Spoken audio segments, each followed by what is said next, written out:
Today is July 5th, 2023, and I was thinking about unity and the church today, because in John 17, we see Jesus praying, like what his conversation with the Father looks like, what it sounds like, what he says.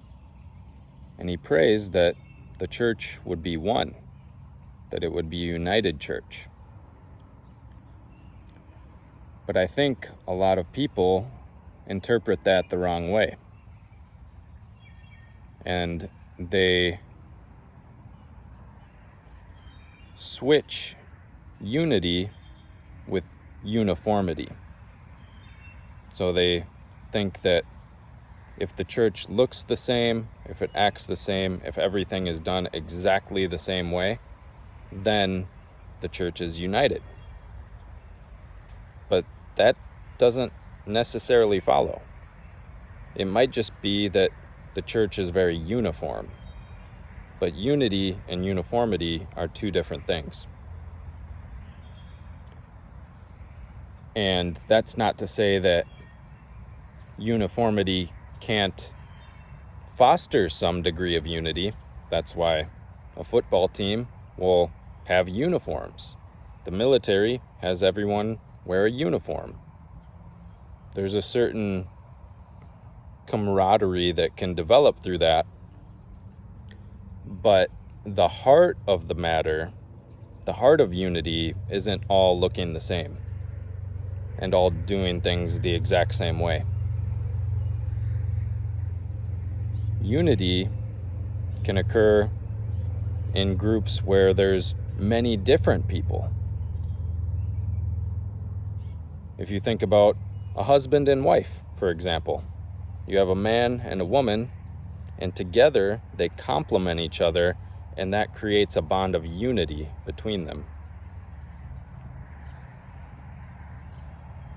Or if you think about a family, and this is a really good one because the church is alive. It's supposed to be a living body, not a dead entity, a living body. And what happens when things that are alive grow? They turn out different than one another. When they organically develop, they have different traits to them. So that's why I'm going with a family right here. When you're raising a family, you could have a bunch of children, and each one has their own personality. They have their own characteristics, their own look.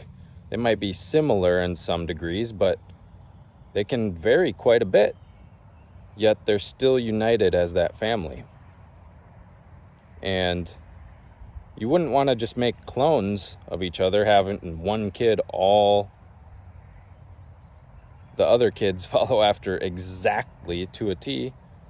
Part of the beauty of that life is that it grows organically and you find out what it's going to be like, what he or she is going to be like.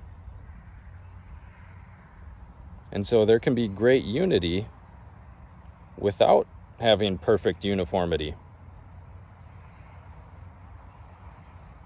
And I think we forget that about the church.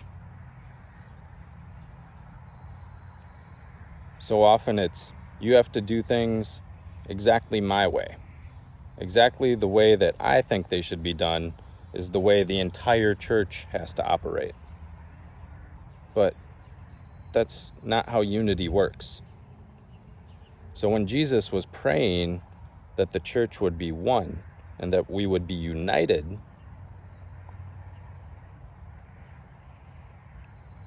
that didn't suddenly eliminate different expressions from the church, different ways of worshiping, different ways of doing things, different ways of ministry.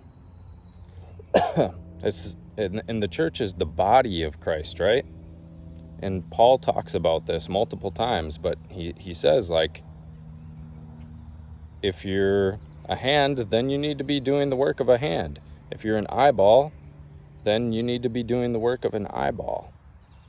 You know, each body part has a different role, but together they work together as part of the same body and are united in that.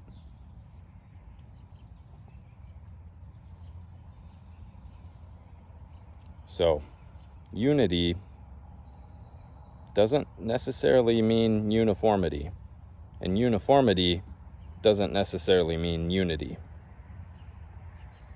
I mean, you can have people look the exact same, operate the exact same way, and they might not be united at all.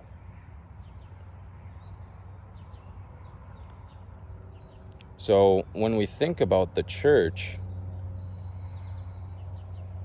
and it being a living being, because it's the body of Messiah,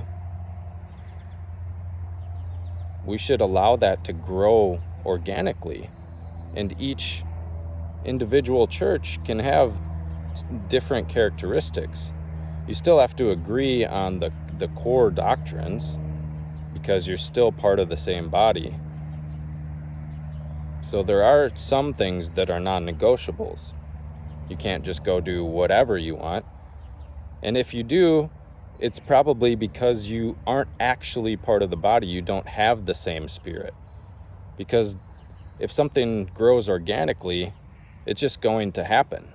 So if you have the Spirit of God in you, it's just going to grow organically.